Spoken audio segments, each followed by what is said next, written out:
So let's continue. Sorry for the. I don't know why this is happening. Anyway, were you able to hear me? Let me confirm that. Yes, sir, we can hear you. Okay. Yes, sir, we can hear you. Thank you. Thank you. Thank you. All right. So we need to find omega 1. How do we find omega 1? So dividing it by 2 pi, Okay. Dividing what by 2 pi?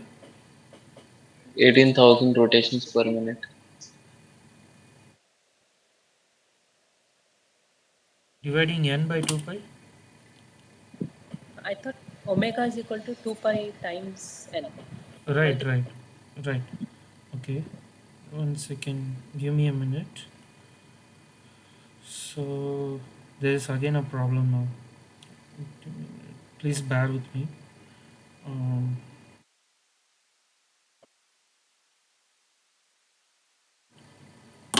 okay. Then should we? Okay. Okay.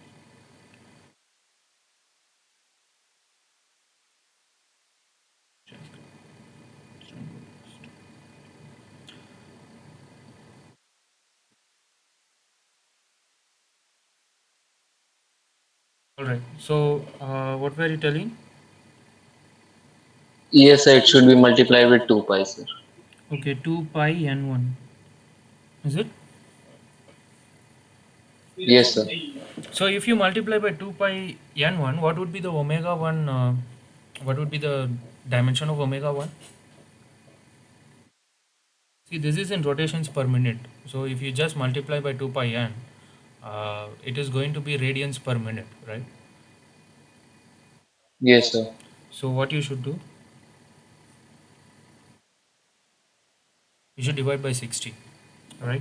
See, look at this. This is rotations per minute. 2 pi is nothing but 2 pi radians per rotation. So when you go one rotation, you are going to have 2 pi radians. You have covered 2 pi radians, right? So multiplied by rotations per minute. This is going to give you radians per minute. And if you want to convert this into radians per second, so that is what the dimension of the omega 1 here, right? You need to divide it by 60. Okay, and that is what you do here. Okay, so basically if you want to convert rpm to omega, you just need to multiply by 2 pi by 60. Okay, so I hope that's clear to everyone. Let's carry on. 1800 divided by 60. How much is radians per second coming?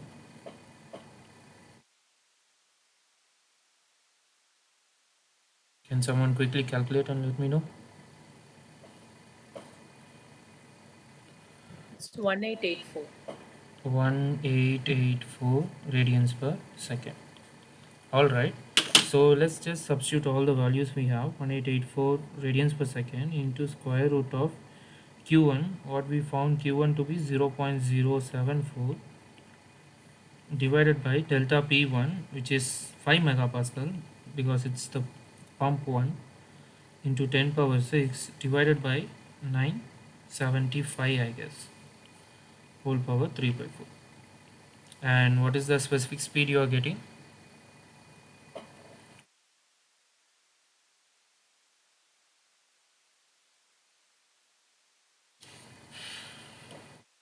So I guess it's 26757.34.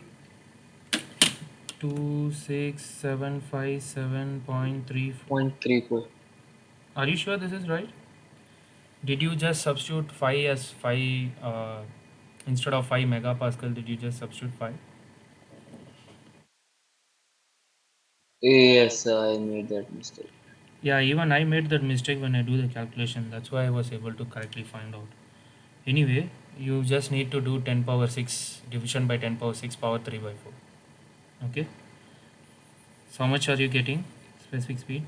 See, we did if you see here we did 7.5 megapascal and 5 megapascal. We didn't convert because both are same pressure, right? Both are pressure. So if you substitute even if you put 10 power 6, it's going to get cancelled out. right? So that's why we didn't do here. It's not here. The del p is different dimension, rho is different dimension. You need to take care of dimensions here. So how much you are getting?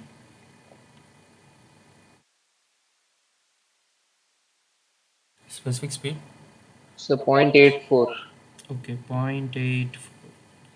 All right, so we have ns to be 0.84, which we know it's going to be equal to ns2 also. So we can find the uh, third solution. We need to find rotational speed of the upgraded pump, right? So let's try to find out that also. It's going to be omega 2 square root of q dot 2 divided by delta p2 by rho whole power 3 by 4, I guess. So let's say if you rearrange this, it's going to be ns2 times delta p2 by rho whole power 3 by 4, and it's going to be division square root of q dot 2. So let's substitute everything. ns2 is ns1 is equal to ns, everything is same, which is 0.84 times delta p2 is nothing but 7.5 megapascal, divided by 975 whole power 3 by 4 divided by square root of q dot 2. What is q dot 2? 0.09. So what is the omega 2 you are getting? Convert it into rpm and see how what happens.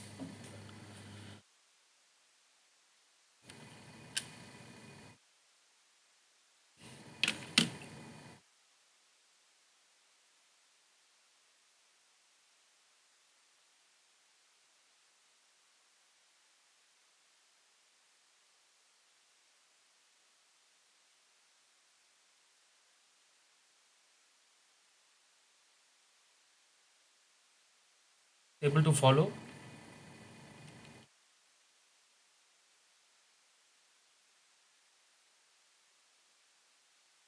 Yes, sir. So what is the omega you are getting? Just a minute, sir. Okay.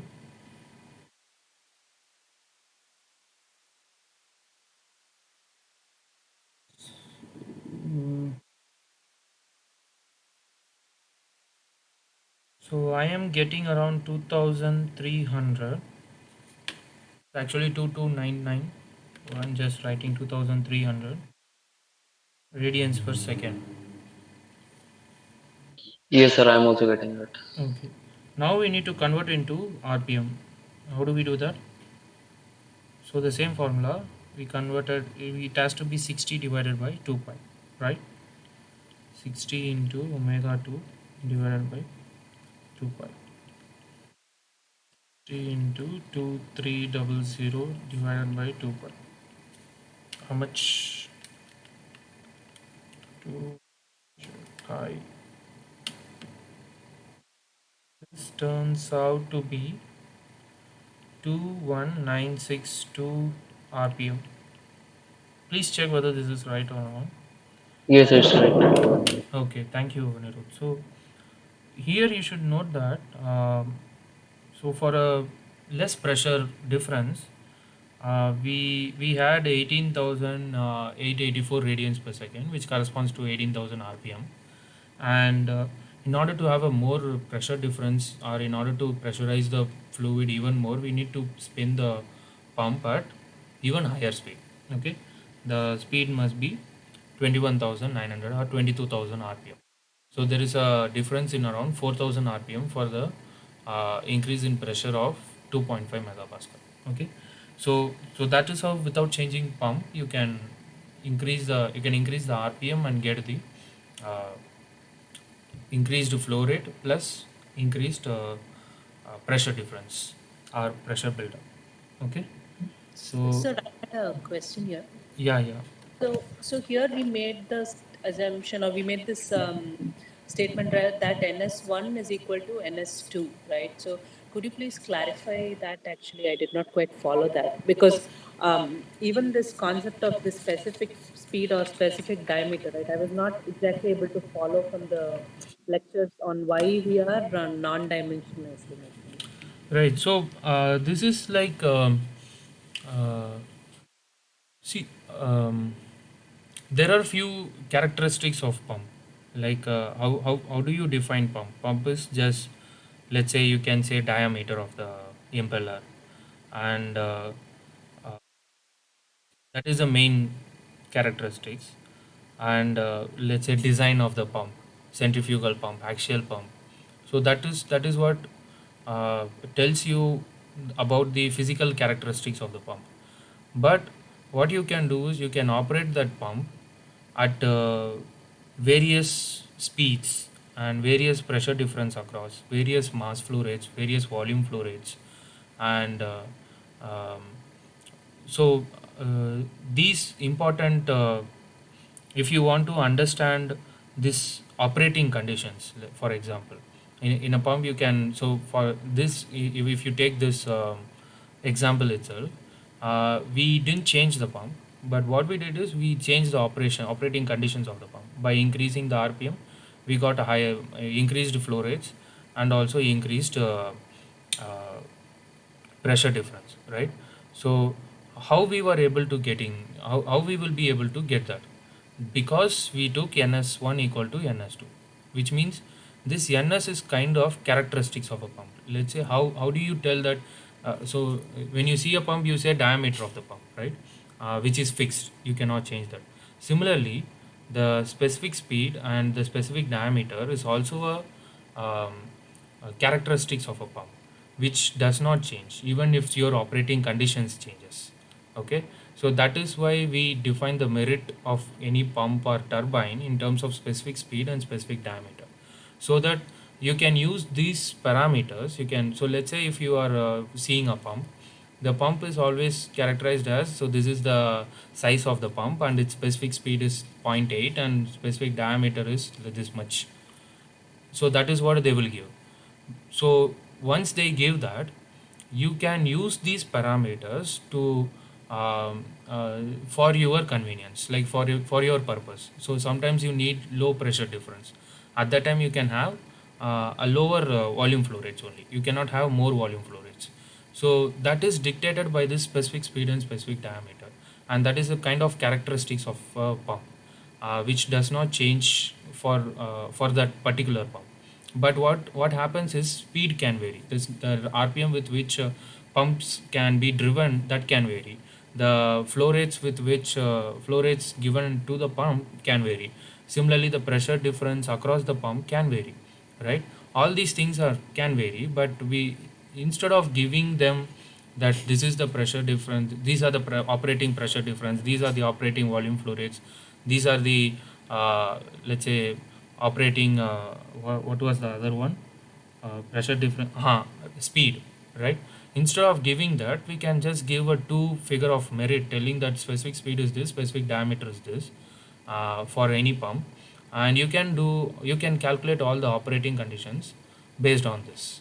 Okay, so it is like a figure of merit for a pump. It's how else to put it. um, yeah. So is that clear, or are you still you couldn't understand this? Okay, yeah, so if I understand, then this is something which is calculated initially, and then as and when we want to change the other characteristics, we use this as a baseline Hmm. to derive how the other characteristics will change, right? Right. So actually, I don't know how this is uh, like initially calculated. So this is something universally constant for the pump. So if you see the size of the pump, which does not vary, similarly these ns and nd are something which does not vary for any operating conditions. So based on that, so um, it's like you can see it like a diameter of the pump or length of the pump, something like that. You can see it as that, and use that to calculate the operating conditions. Okay, so No. basically, if you are more interested in this, you can read a few turbo missionary books about it. I'm not uh, expert in this. I just know what are these variables, Um, I'm just giving you crude definition of these things. Uh, uh, so if you look at it, any propulsion systems, in a propulsion system, we say C star is the efficiency, like C star efficiency we have, right? C star, specific impulse, all these things we see as a merit of any propulsion system. Similarly, for pump, it's uh, like you cannot put it like that also.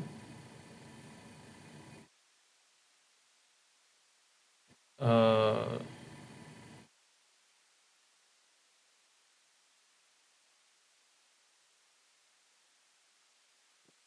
Actually, no worries, sir. I think I got the general info like from your right.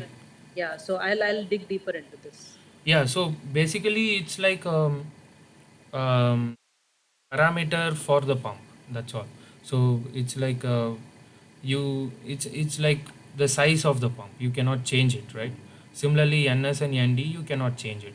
So it is easy if we use this ns and nd. So let's say if you are buying a pump, and you might have different operating conditions, like you may need to use it for pumping the water from ground floor to the top floor, or that floor can be anywhere, like first floor or second floor or third floor.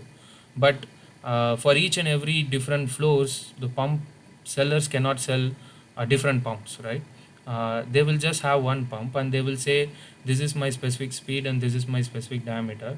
And if you want to use it for three floor, then uh, how much pressure difference, you know how much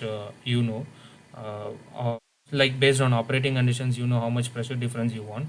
Based on that, you can find volume flow rate, and based on that volume flow rate, you can still how much time you want to run, you can run. So that is kind of characteristics of a pump. That is what coming into my mind right now. So these does not vary, it's not like assumptions, that's what I'm trying to say. It's like characteristics of a pump, which relates important variable parameters.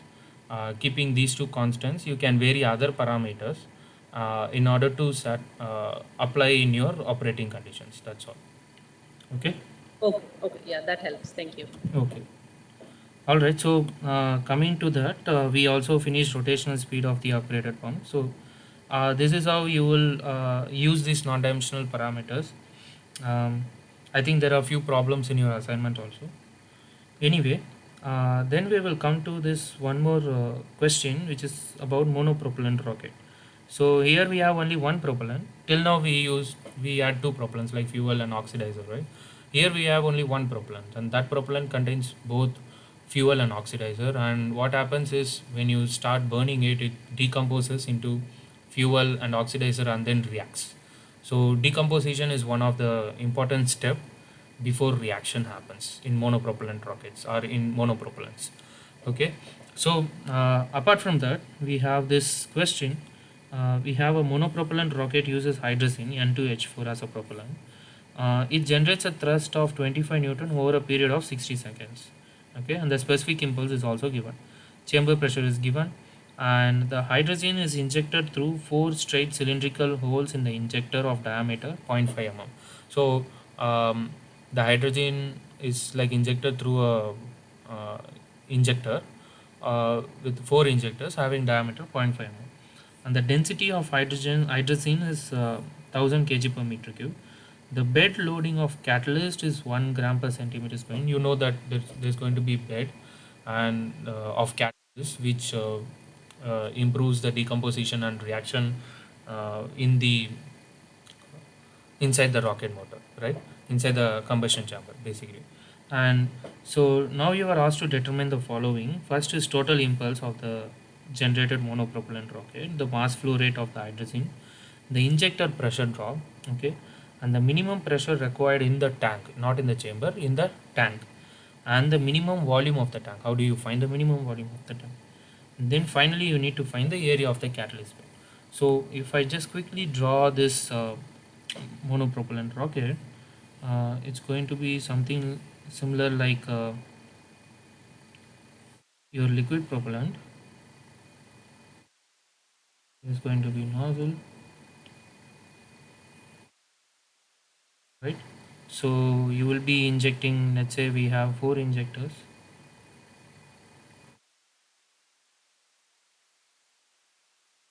3 here. So and then we have this catalytic bed here. It's just it acts as a catalyst for decomposition and reactions. Okay, and then yeah. So what has been given is, let's just quickly write it out. So the thrust is given. F is 25 newtons, and the operation time is given, which is 60 seconds, and the specific impulse is given, which is 1250 newton second per kg. Let me just write it as meter per second. And the chamber pressure is given as 1 megapascal. So there are the density of hydrogen, which is important, 1000 kg per meter cube. And then we have uh, bed loading of catalyst. So I don't know how to, let's say BL bed loading something, 1 gram per centimeter square per second. Okay, and then we have injector. N is 4. We have 4 injectors, and the diameter is going to be 0.5 mm. Okay, into 10 power minus 3 meter. So first is we need to find total impulse. How do we find total impulse? This should be straightforward to you now. How do we find total impulse? I think it's coming from week 1 or week 2.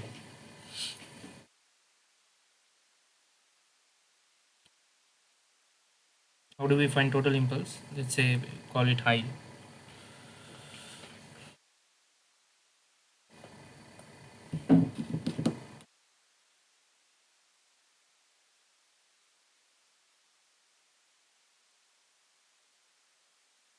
You guys forgot how do we find total impulse?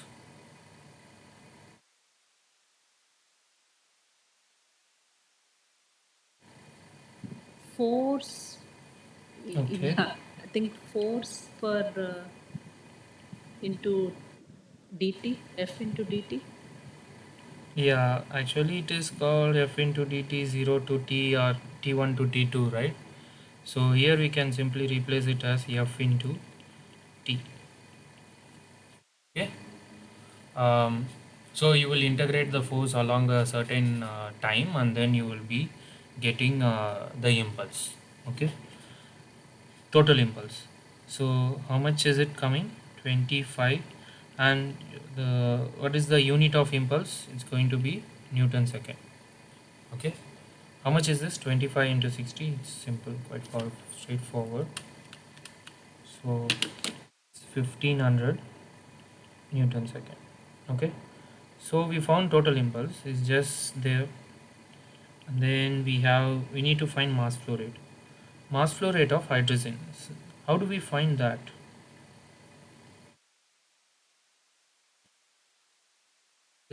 From week 1 or 2. This should be easy, right? Yeah, thrust may be divided by specific impulse. Yeah, so specific impulse we know it's going to be thrust per mass flow rate. So we can write mass flow rate to be F by ISP. So these are something you should not forget. It's just simple, like l- very simple physics formulas, right? Much is this coming? Mass flow rate 251250. So getting around 0.02 kg per second.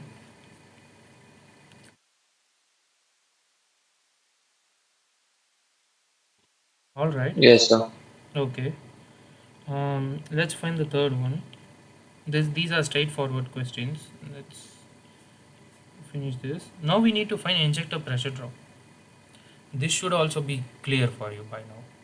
How do we do that? Injector pressure drop. We actually derived also in the last class. Delta P injector. Sorry. So if you remember, we have this formula m dot is equal to um,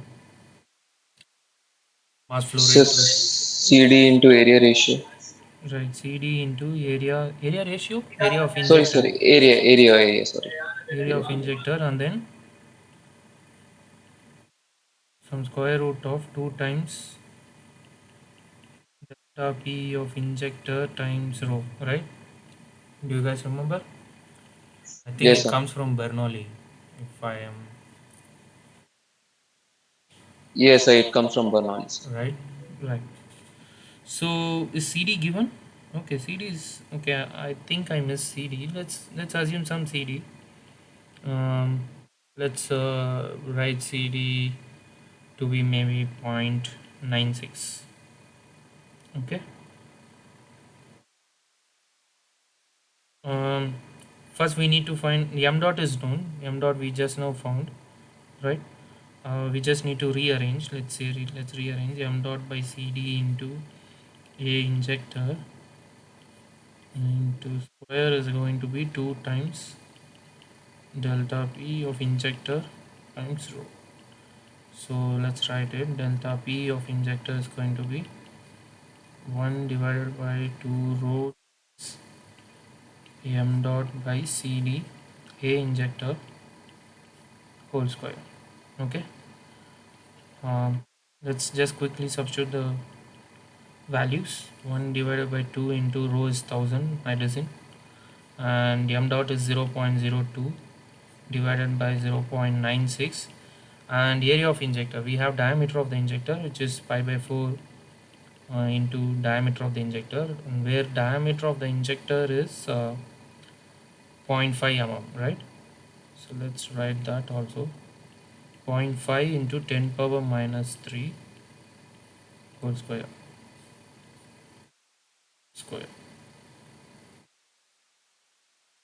Let's just quickly found out. uh,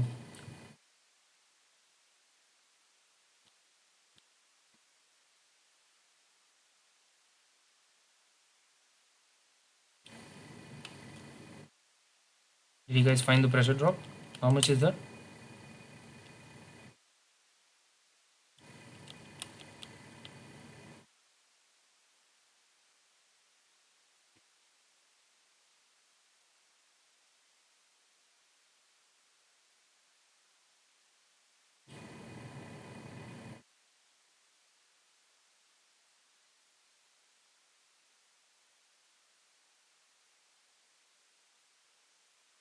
Is this clear till now? Yes, sir. Yeah, this is clear actually. Okay. Did we substitute all correct inputs here?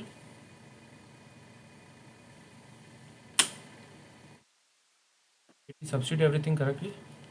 Yeah, I think so. Yeah. I see. How many injectors we have?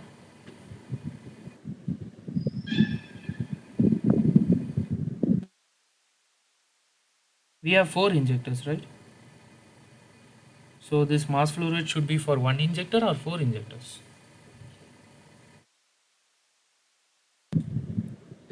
So the pressure drop is across one injector, right? Or is it across the between the injector and the main chamber? It is a pressure drop across one injector, right? Like, Yes, sir. however, let it be. See, it's if you just have a zoomed in view, you are going to have a this injector uh, like some block where you are going to have injectors 1, 2, 3, and 4, and the mass flow rate is through all 4 injectors, which is 0.02 kg per second. Okay, so you are not going to have 0.02 kg per second through all 4 injectors. So 0.02 kg per second is going to be evenly divided into 4 injectors, right? So addition of these two is going to be 0.02 kg per second, and the pressure drop is always between two injectors, or the pressure drop between from the entry of the injector, or so let's say if I want to write, this is P1 and this is P2, pressure drop is going to be same for all the injectors, right? It doesn't matter whether you have how many injectors you have. It always matters within one injector what is the pressure drop you have. That pressure drop is going to be same for all the injectors until unless you have same injectors throughout. Okay, so this P2 by P1 is going to be for one injector, and that is going to be same for all four injectors. And mass flow rate is not 0.02 kg per second for each and every injector. It's going to be how much it is going to be?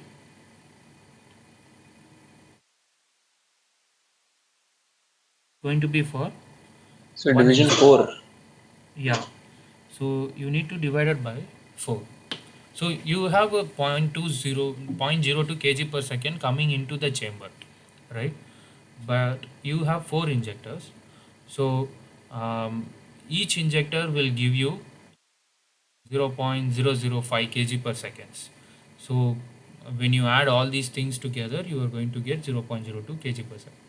So keep that in mind and write mass flow rate for one injector. So all this calculation is for one injector.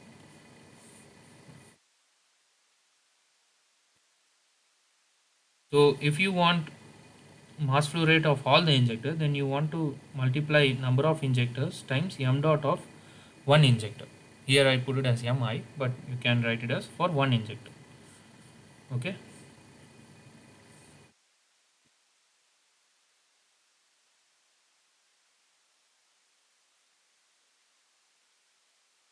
All right. How much pressure drop you're getting? So is that So clear? 0.35 megapascal. Okay, 0.35 megapascal. So 0.35 megapascal. All right. I hope it's clear. Why did we divide by 4? Um, okay, this is what pressure drop we have in the injector. Okay. So now the fourth question comes. What is the minimum pressure? First, let's find out what is the minimum pressure required in the tank. What should be my minimum pressure required in the tank?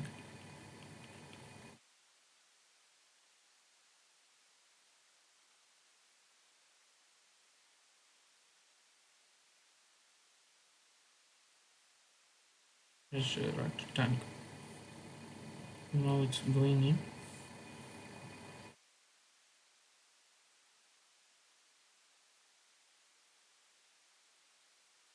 This is your combustion chamber.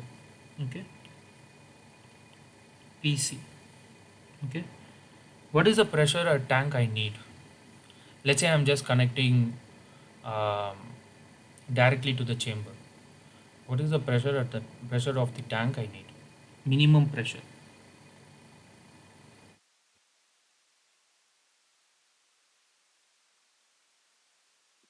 So, okay, what I think is if we find the chamber pressure and we know the pressure drop, so using that, can we find the tank pressure? Sorry, I couldn't hear you properly. Oh, Can you? sorry. Yeah. Can you hear me now? Yeah, yeah, I can hear you. Yeah. So if we find the chamber pressure Mm-hmm. uh, and we know the pressure drop between the in the injector, right? So using these two, can we find the tank pressure? Yeah. So how do we write it? Chamber pressure is already given. It's 1 megapascal. Right. In the question, it's given chamber pressure to be 1 megapascal. Okay. Okay. Now you want to find tank pressure. So how much the tank pressure would be?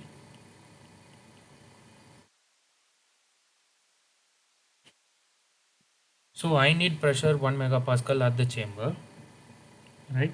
Then my tank pressure should be more than that, ideally. Correct. What we know is we have injectors here. And across this injector, we have a pressure drop. So that pressure drop, after the pressure drop, I should have 1 megapascal. Then my tank should be at a higher pressure, right? Correct. Yeah. So it's going to be 1 megapascal plus 0.35 megapascal, which is going to be 1.35 megapascal. Okay. So my tank pressure should be at 1.35 megapascal. At least this is minimum. So sometimes there's going to be losses and all in the pipeline, right? So that also you need to take into account. So here we connected from pipe, we connected a tank to the injector, right? Or to the you call um, is that called for the injector, mantle, right? Mantle or something. Manifold. Manifold, sorry, yeah, manifold of the injector. So that connection is through a pipe, and pipe we know always have a frictional loss, FLV square by 2 GD or rho GD, right? So that pressure drop also you need to consider, and then you need to find the tank pressure. But since we don't know how much length is it from tank to the manifold of the injector, we will just ignore that, and this is the minimum pressure we need to have, 1.35 megapascal in the tank. Okay, this is clear. If this is clear, now you should tell me what is the minimum volume of the tank I require.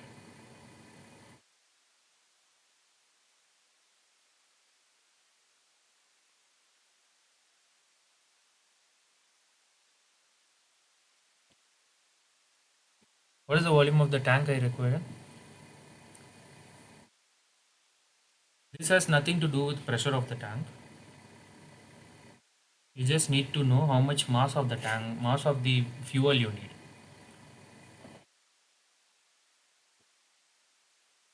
So let's try to write the relevant parameters. We know m dot to be 0.02 kg per second.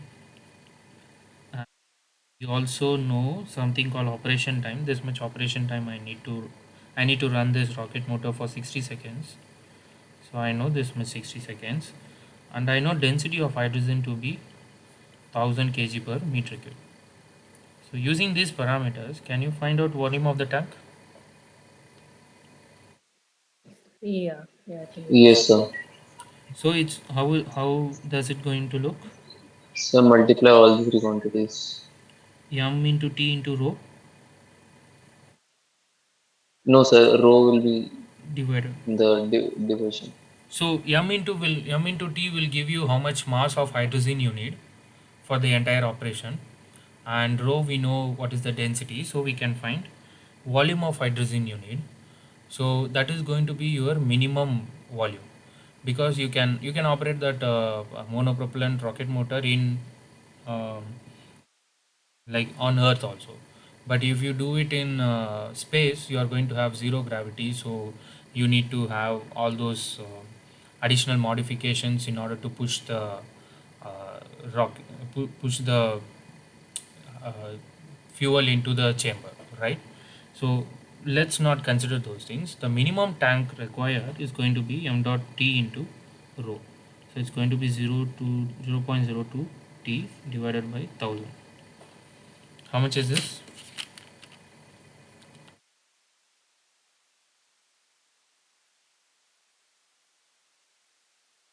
I'm getting something around 1.23 into meter cube. Okay, Yes, sir. all right.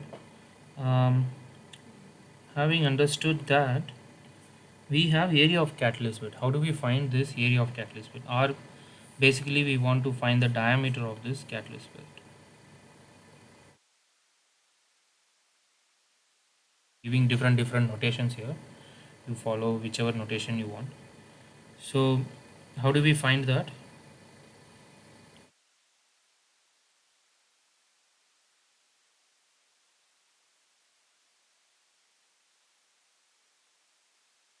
We need to find area of this bed is going to be equal to. Let's again write the relevant parameters here. We have hydrogen. Um, we There is something called bed loading, right? Bed loading of catalyst bed loading. So let's write that bed loading or something, which is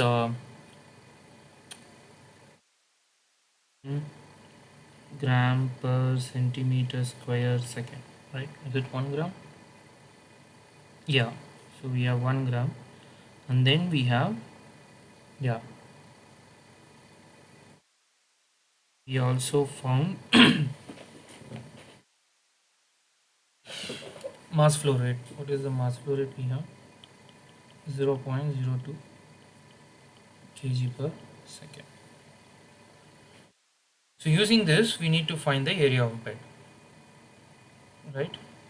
Is there any formula you know?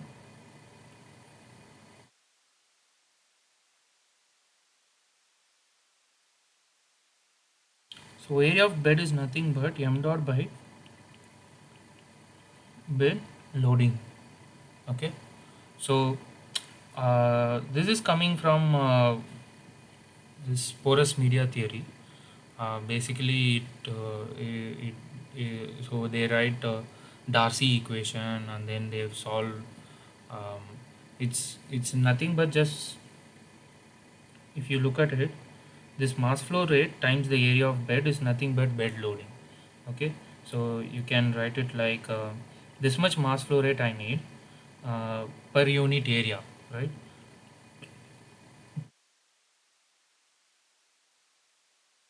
Per unit area is my bed loading, and that is given by um, how this catalyst bed is present, like how many pores are there, like what is the volume fraction of those pores.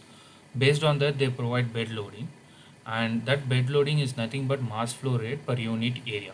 Okay, so in this area I have this much mass flow rate, only this much mass flow rate is allowed, more than that is not allowed.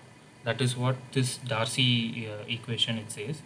But you no need to get into those details in order to solve this problem, and that is a little bit complex, and those are porous media uh, problems, and that is not our uh, point of interest right now.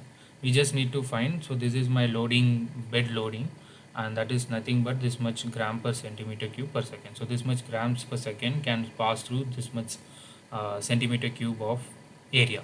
So that is kind of characteristics of that porous media which we put it inside the chamber. Okay, so given that this is the actual equation, given that you need to find what is the area of the bed, or this is that area of bed can coincide with the combustion chamber area.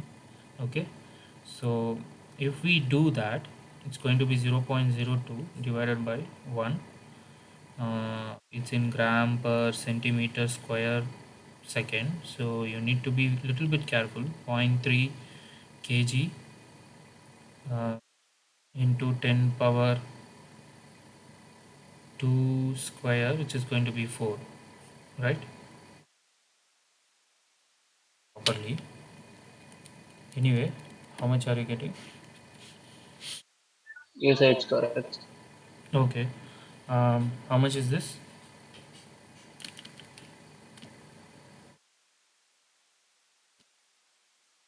So it's nothing but 0.02 divided by 10, I guess. It's going to be 0.02, 0.002 meter square. Okay. This is going to be your area of bed. You can find diameter of the bed based on that. Okay, is that clear? This last problem, this last you may not understand quite, but is it just coming from the bed loading, the definition of bed loading. It's nothing but mass flow rate divided by area. Okay, Sir, where can we find this theory? so this is that's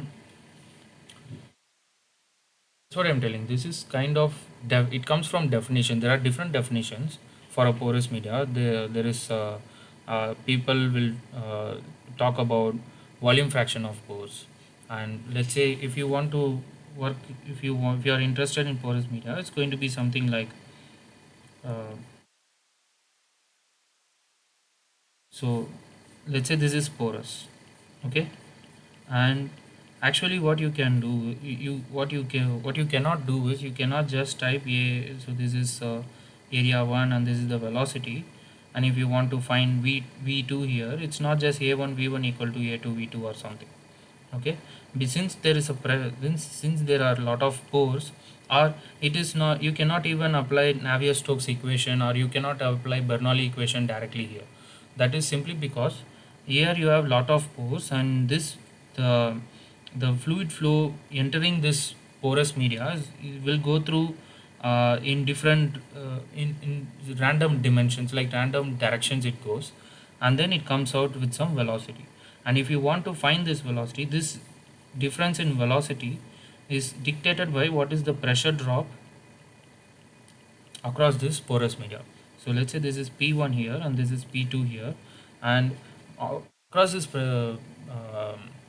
porous media, what is the pressure drop? Based on that only you will be able to calculate what would be the flow rates. Okay, um, uh, you could find this. I'm not real. I don't where you can find all these about porous media characteristics. Mm, if I come to know, I will let you know. Okay. But this is so basically, but this formula basically comes from bed loading definition of bed loading. Bed loading is nothing but mass flow rate per unit area. Okay. um, density is mass by volume, right? So that is the definition of the density. Similarly, for porous media, there is some parameter called bed loading, which is mass flow rate per unit area. Okay. uh, that is where this is coming, but I'm not quite sure like where you can find this porous media things, and that is also not very important right now with our subject. So if you are working on monopropellants and if you want to see what happens inside, if you are really doing research, then only you might require a lot of knowledge about this. But for now you can take this for granted, I guess. And if I come to know where you can find it better, I will let you know. Okay, sir. Thanks, sir. Okay, thank you, Anirudh. uh, Question. yeah. In the third question, was the CD value given already or we have assumed it? Okay, so actually, I there is CD value given in the question. So I took this question from some other source, but I forgot to type it here. And this is the CD value. It is given in the question. Okay, okay, sir. It will be given in the question. Okay, sir. Thank you. Anyone have any doubts regarding this question? Sir, can you explain why we divided by 4 in the ejection pressure drop? Right. So see the equation we have here is for one injector. Okay, the mass flow Yes, through one injector is going to have this much pressure drop. Okay, but we have four injectors and the total mass flow rate is 0.02 kg per second. So what we have to do is we need to divide the 0.02 divided by 4 in order to find mass flow rate of one injector, and that one injector mass flow rate should be substituted here. So that's what I did here, 0.02 divided by 4. Instead of finding mass flow rate of one injector separately, I just substituted this division by 4 here itself directly. Is that clear? yes, sir, understood. So Thank you. if you remember, how did we arrive at this formula? This is for one injector. In one injector, we applied Bernoulli equation. Okay, there is this one injector, and the mass flow rate we need to find out m dot, and uh, we know pressure drop here P1 to P2. Okay, and we applied delta P is nothing but P1 minus P2. We did was we applied Bernoulli equation. Okay, to find the mass flow rate. It is for one injector. So you need to find mass flow rate of one injector and then only you need to substitute it there. Okay. Yes, sir. All right. Do anyone have any more questions with this, or maybe the first one?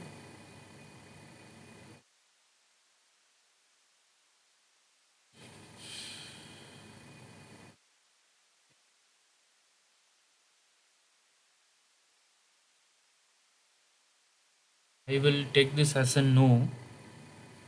Okay. Uh, if there are no more questions, if you have any questions regarding the assignments or uh, course materials, you can ask me. Yeah, so I had a question on the course material. Mm-hmm. So this is, I think, week 10, where Sir was talking about the specific speed. Okay. So in that, yeah, so the term vapor pressure was used, right? Like in order to calculate the net positive suction head, the inlet pressure to the pump should be greater than minimum vapor pressure, right? So I just wanted to ask, in what context are we talking about the vapor pressure here? Like, because it was my understanding that the state of the propellant inside the pump is still in liquid state. Is that correct, sir? So, if that is correct, then how is vapor pressure coming into picture here inside the pump? Right. So basically, we what happens is the pressure. There are two kinds evaporation can happen. One is we supply heat and we heat it to boiling temperature and then it will evaporate. Right. That can happen.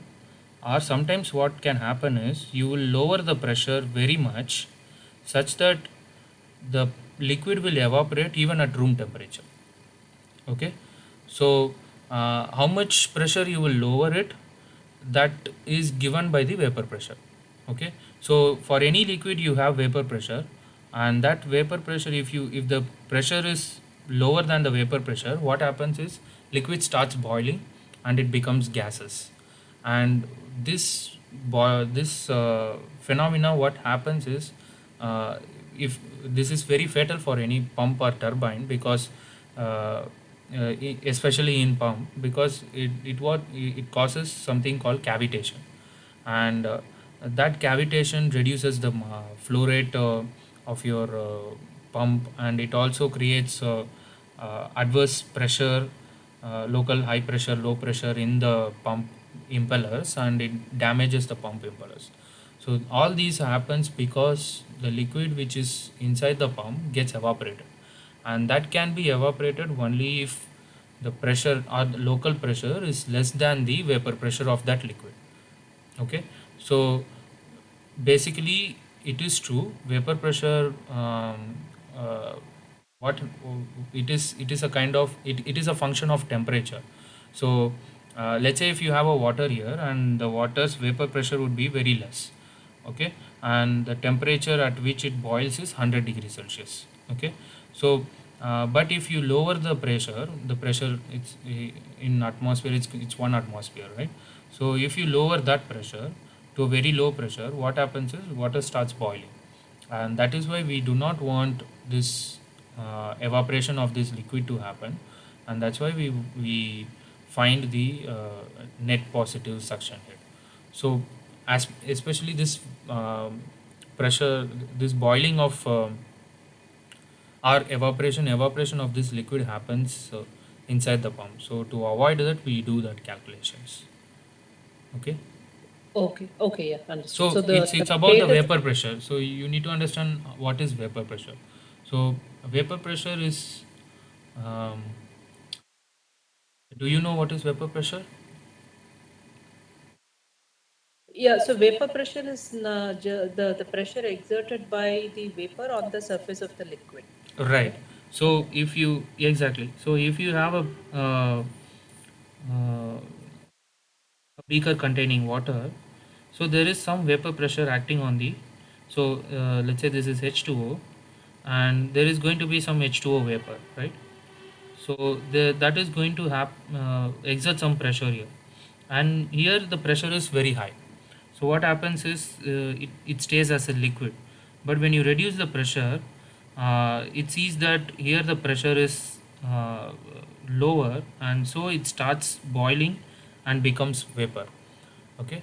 So it comes from the definition. You should understand how is this vapor pressure comes.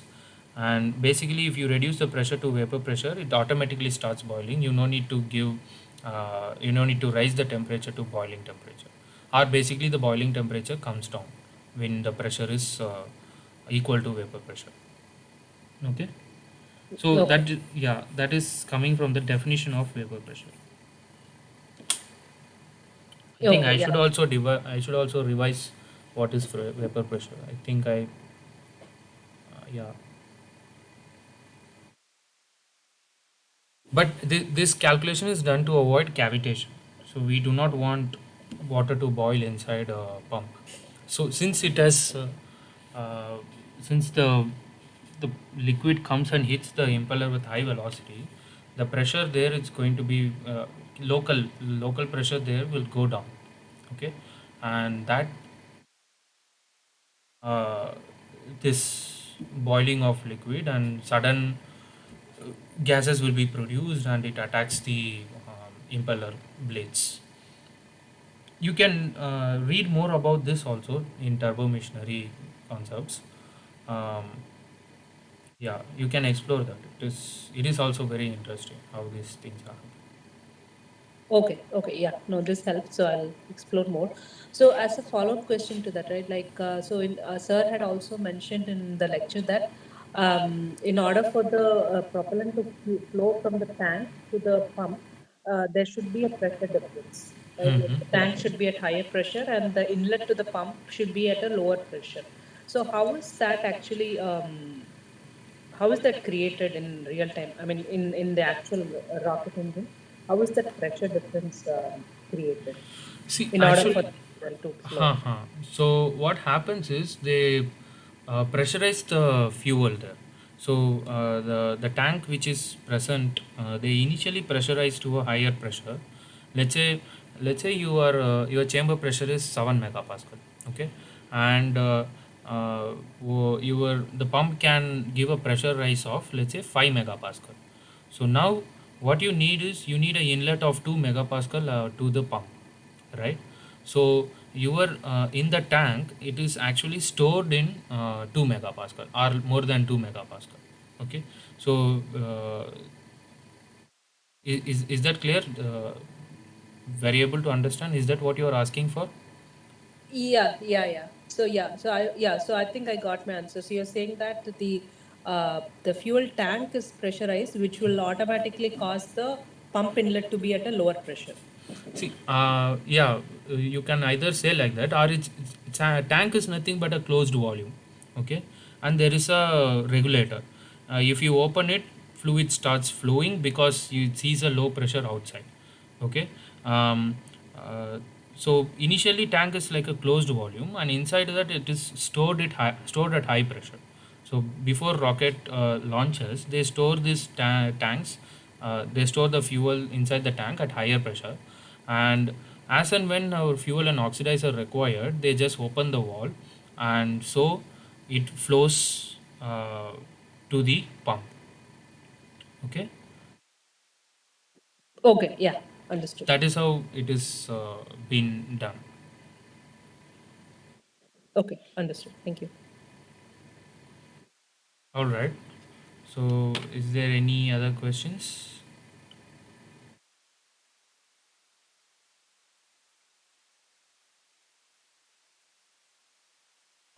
So week 10 solutions in week 10, I Mhm. had a doubt in 25th question. Okay. Let me just quickly go through that.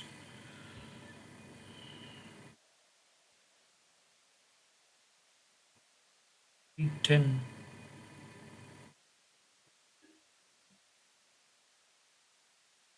The 25th question, is it? What was that about? Yes, sir. So it was about mixture ratio in the core region.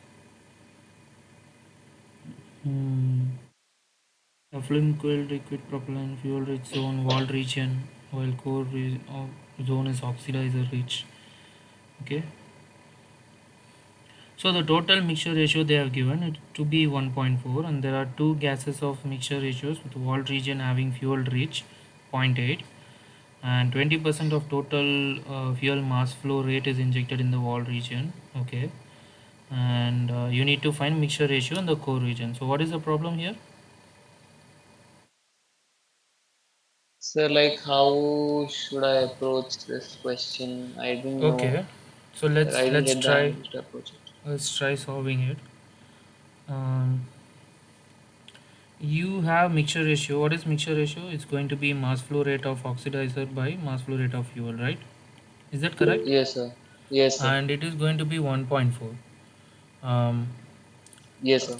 okay, Sham is also messaging. Okay, yeah, Sham, please wait, we will finish this problem and we'll come to your problem.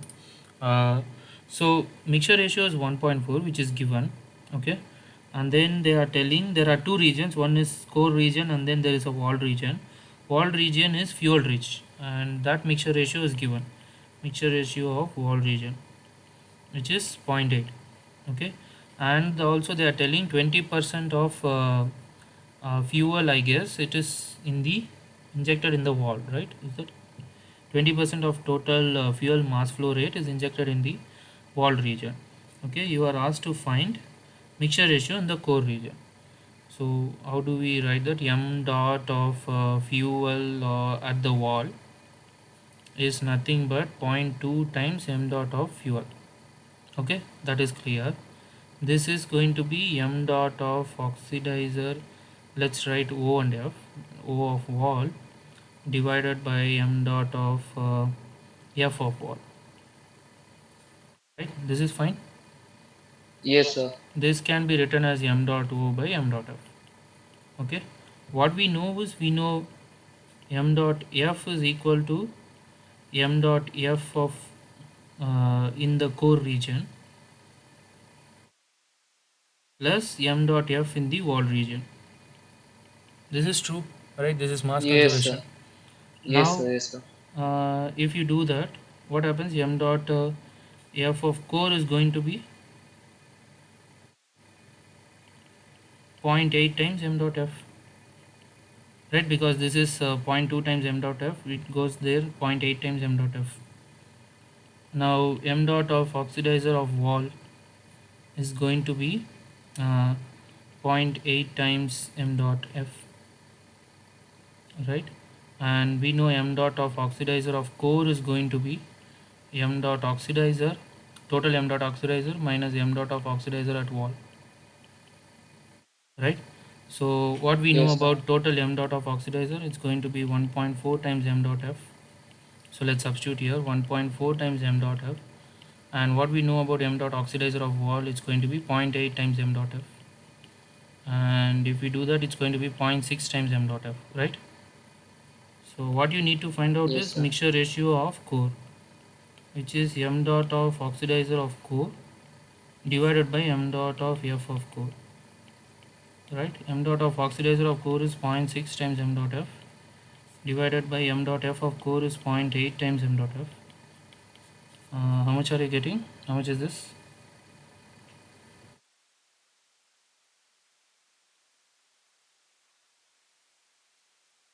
So 0.75. Okay, is this the answer? No, sir. Okay. See, they say it's a fuel oxidizer rich. I think somewhere we did a problem here. Um, of oxidizer in the wall region is going to be zero point 0.8 times m dot of F of wall. Okay. Did we this we forgot? Oh, Okay. I think 1.6 mf, right? Somewhere. So m dot of F of wall is nothing but zero point 0.2 times m dot F. So it's going to be 0.8 times 0.2 times m dot F, right? So were you following? Yes, sir. Yes, sir. Okay. So if we do that, then this is going to be zero point 0.8 times, sorry, um, m dot of wall is zero point 0.8 times 0.2, m dot of oxidizer is 1.4 times m dot F, minus m dot of oxidizer wall is zero point 0.8 times 0.2 times m dot F, right? So 1.4 minus zero point 0.8 times 0.2 means m dot F, and m dot of oxidizer core is, yeah, m dot of oxidizer core is given minus zero point 0.8 zero point 0.2 divided by m dot F of core, which is going to be zero point 0.8, right? This whole thing times m dot F, and this whole much is this now?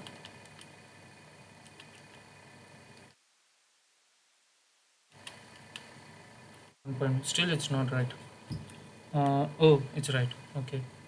So I'm getting this to be 1.55.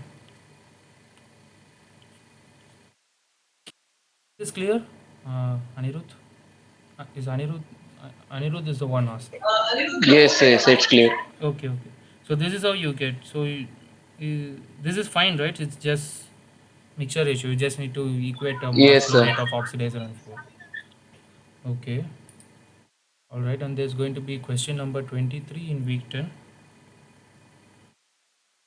Assuming the mean specific heat of LH2 as this and latent heat of vaporization as this, assume that LH2 is subcooled by 2 Kelvin and the boiling temperature of LH2 is 20 Kelvin. Okay.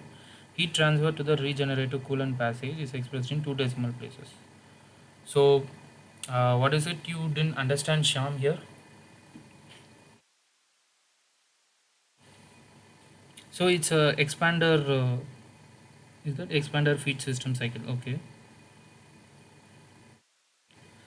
So basically, in expander feed system cycle, you know what will happen, right? So you have to you will be preheating the fuel, right? So there is going to be tanks, and there is going to be, this is fuel, this is oxidizer, and there's going to be um, yeah, maybe pumps, right? And then there's going to be chamber, and then what we do is we take some of the fuel, we do gas generator, but that is gas generator cycle. What we do is we take what happens here, what happens here, so we need to drive this, we need a turbine, right? In order to run the turbine, what you need to do is you have to,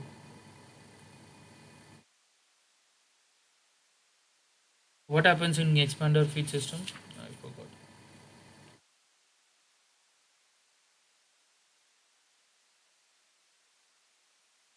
Take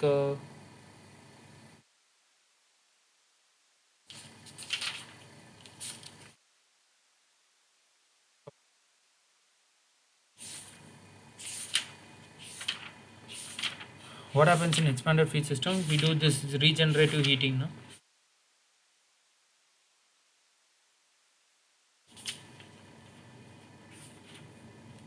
Where is that?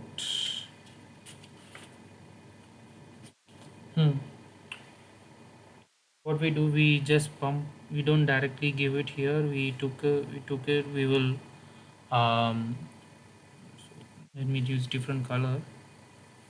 So we will take it, we will go through this nozzle. So we will be cooling down the nozzle, and in the meantime we will be preheating uh, the fuel also, and it will come back, and then it goes to the turbine, runs the turbine, right? And then it goes to the turbine, okay, runs the turbine, and then remaining will come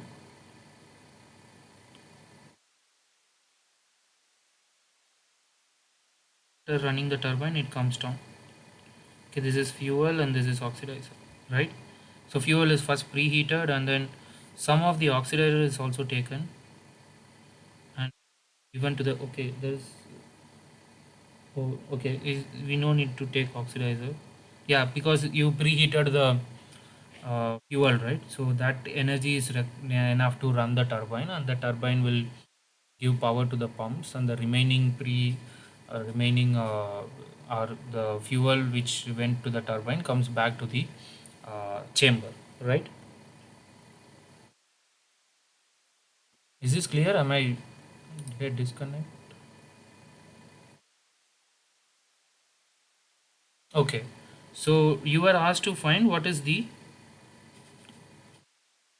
what you were asked to find. You are asked to find the heat transfer to this regenerative cooling passage. How much heat has been transferred in this place? This is what you have been asked. So what we know about this Q, you are going to see the specific heat is given, the latent heat is also given. The assume that LH2 is subcooled to 2 Kelvin and the boiling temperature of LH2 is 20 Kelvin. Okay, so and at what is the chamber inlet temperature, like the turbine inlet temperature? Did you find the turbine inlet temperature? Turbine inlet is given in the question number 22, right? What is the turbine inlet temperature? So basically what you have to do is we have to do energy balance. So what is the temperature here? Temperature after the pump. Okay, turbine in 157 Kelvin. Okay, so the temperature at which it goes here, let's say this is T2, it is 157 Kelvin, and the temperature which comes out of the pump is going to be the LH2 is subcooled by 2 Kelvin, so it is subcooled by 2 Kelvin. And do you know pump outlet temperature?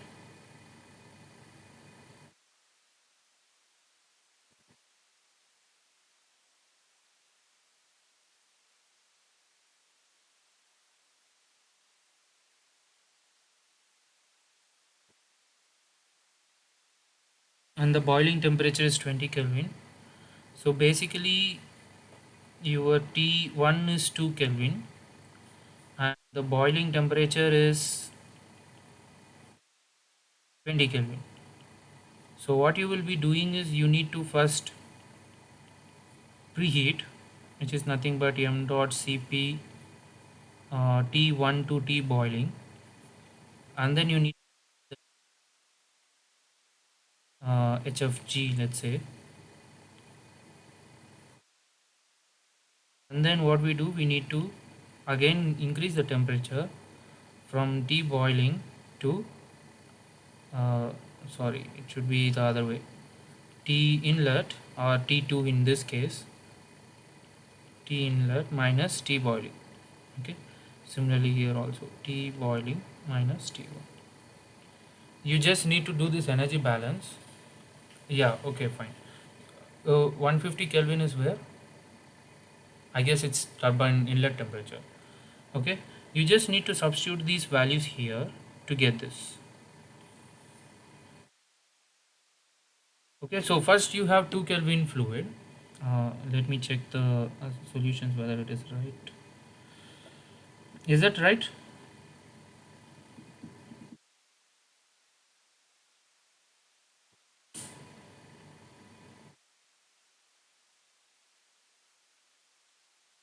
So it's 23, I guess. Okay, 23. Subcool is 2 Kelvin, and then 20 Kelvin is boiling, and then you need to add. You need to raise till from 20 Kelvin. You need to raise till 157. Okay, so basically at turbine inlet you need 157 Kelvin, and the pump outlet is 2 Kelvin. So you need to rise from 2 Kelvin to 157 Kelvin. But during this operation, what happens at 2 Kelvin it is liquid hydrogen, at 157 Kelvin it is gaseous, right?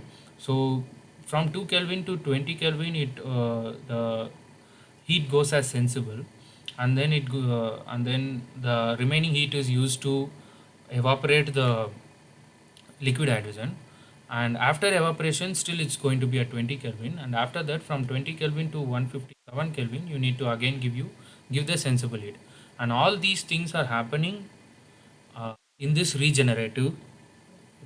this regenerative route, right, from nozzle to uh, chamber, okay, till the inlet. So in this regenerative route, at here it is 20 Kelvin, and then here you are constantly supplying heat to the system, and then you are increasing it to turbine inlet temperature. So that is how you should calculate. So this is a sensible increase, this is a latent increase, and then there is again a sensible increase. So there is a phase change happening in between. That's why you need to take into account of that. Okay, is that clear, Sham? Okay, all right. So, sir, one question. So, Mhm. why are we multiplying it by the mass flow rate here? Ah, Because we are just dealing with heat, right? Like here. right. So the heat is not in terms of per unit mass. It is in joules, right? Heat, how much amount of heat you need to transfer is nothing but, so you can just, if I want to simply give you an answer, see, this is in joules, okay? Cp is not for Cp is for joules per kg, per unit kg, and you should multiply it with the amount of mass in order to get how much heat you should supply, right? So what is the Cp value? Joules per kg Kelvin, right? And then if you just multiply by temperature, it will be just joules per kg, but heat is in joules. So you are telling that I should supply this much amount of heat per unit kg, okay? But we know how much amount of mass is flowing through the regenerative route, so we will just multiply with mass flow rate in order to find the total amount of it. So heat is, it's not per unit. uh, I mean, they didn't ask for per unit kg, they asked for total amount of heat. So is that clear? Is that what you're asking for? Yeah, yeah. So I think they were asking for in heat supplied in kilojoules per second. So something, I think they're asking for the heat transfer rate, right? Right, right. So in that case, see, this mass flow rate is nothing but, it's not kg, it's kg per second. So when you multiply this with kg per second, it's going to be heat transfer rate. When you put a dot, so basically what we know is Q is equal to mcp delta T, right? That we know, right?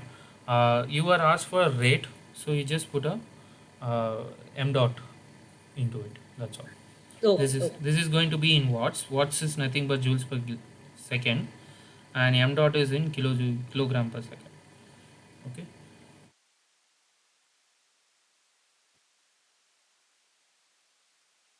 okay. Sir, I had a question on this question number 9 actually. So I think again there is a um, discussion going on in that discussion thread also Mm-hmm. in terms of the range. So the question is asked in terms of two decimal places. Mm-hmm. Okay, so but the range given here is a single decimal. Okay. And I had actually given an answer of 16.91. 16.91. Okay. Correct. Yeah, and that was actually marked as incorrect because it was outside this range. I see. So what is So the solution for that? Uh, solution was something like 16 points, yeah, 56. so you should be getting 16.56, no? Instead, why are you getting 16.91?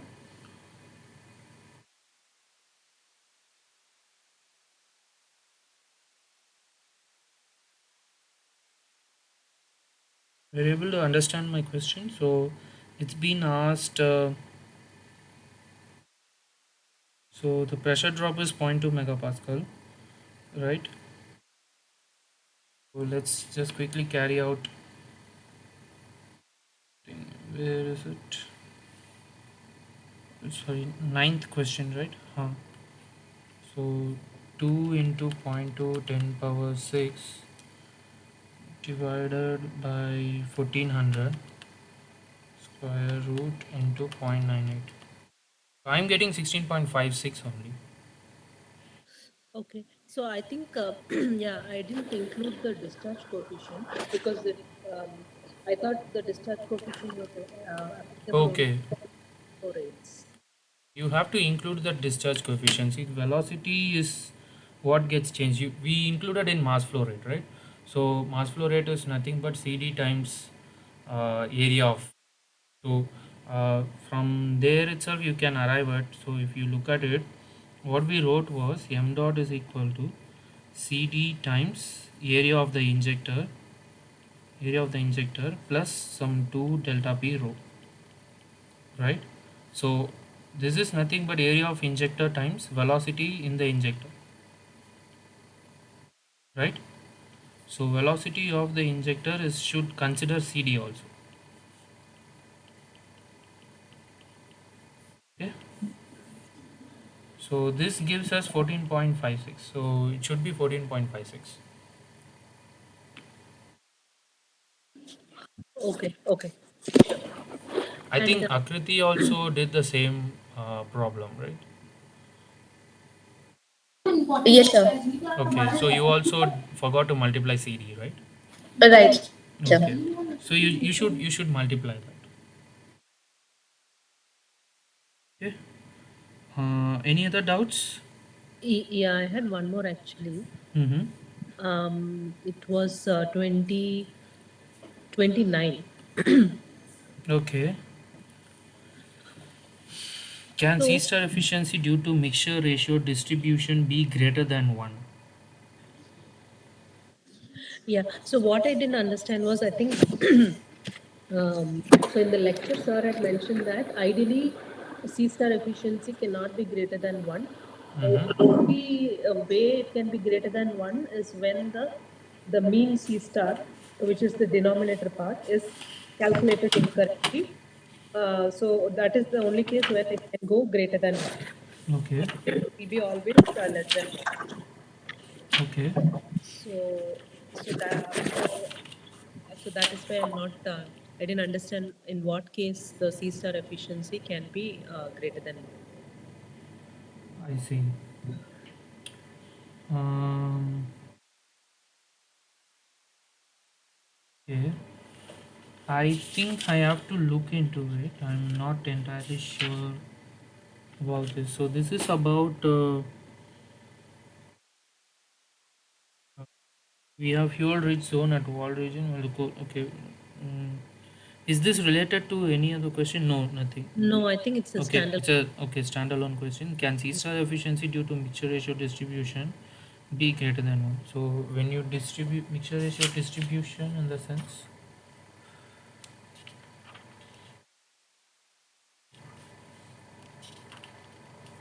variation of C star efficiency from distribution due to changes in the distribution parameter and overall mixture ratio. Okay,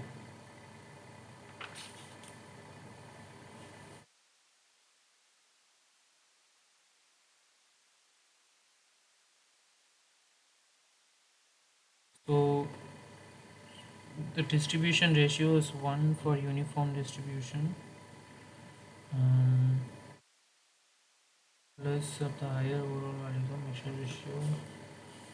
It's not very much in-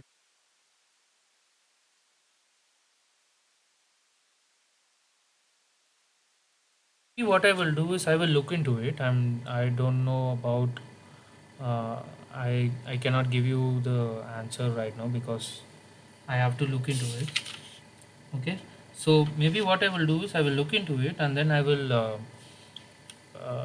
maybe what I would do is I will put it in the forum. Okay. Okay, yeah, that Give me should be some fine. time. Yeah, Maybe sure. tonight or tomorrow I will clarify that in the forum. Okay. Okay, okay. If you, in the meantime, if you want, you can also create another discussion thread regarding this. Have you created before? No, no, I have not created. Okay, okay. So I will look into it and I will let you know. Okay. Okay, sure. Okay. Sir, and the one last thing, like there was this open question going on for a couple of days now, on which is week 8 assignment question number 3, which is that calculating the A70 pressure at Oh, 7. okay, okay. So yeah, basically they will be correcting it. Please give them some time. Okay. Okay, So they will be correcting this.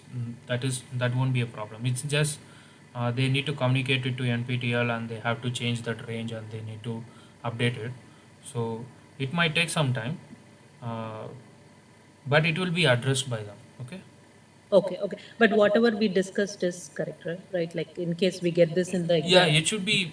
See, it is just conversion from ATM to megapascal. That should be within that range. Actually, Hmm. they will be correcting that range most probably. Okay, okay, sure. Okay.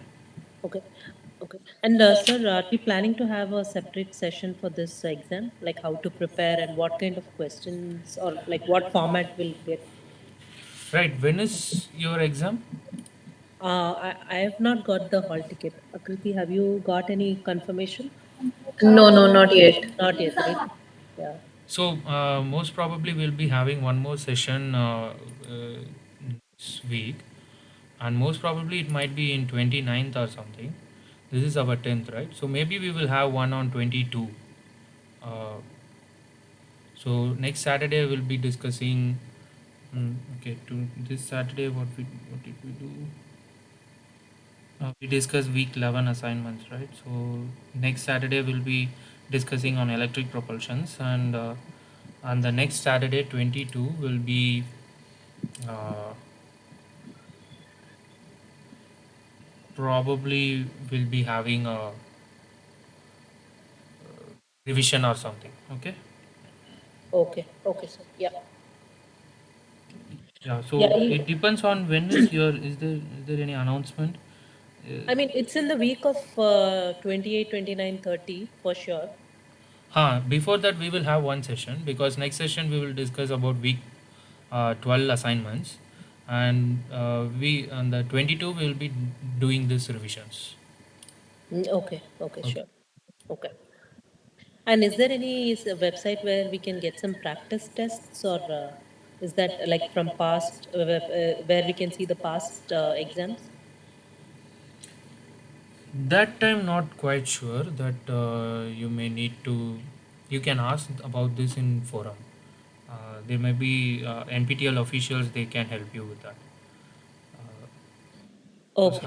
I'm not sure about how this goes. I'm not sure about what would be in the exam also. It depends on the professor and NPTEL, their team. Okay. Okay. Okay, sure. All right. Um,